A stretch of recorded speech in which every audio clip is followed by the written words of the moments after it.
Bago ang lahat, isang respetong panimula para sa lahat ng mga taong sumuporta at nagpunta. Para sa lahat ng mga MCing nagsulat ng tanda.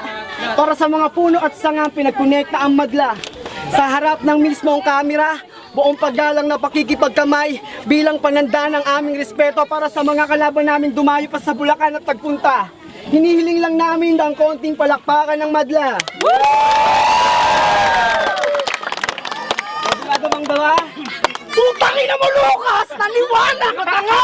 Isang respeto dito sa Bulacan, wala kang kakakutay kasi tanga ka! Lucas, tanga ka! Tama mo ba ang palakpakan ng madlak, hindi ka na nagiya, tanga ka! Lucas, tanga ka! Sa 3 taong lumipas na magpapakatanga, Lucas, mas lalo ka naging tanga! Kaya huwag kang magtago sa salitang pinagbigyan mula si Target, tang ina mo, Lucas!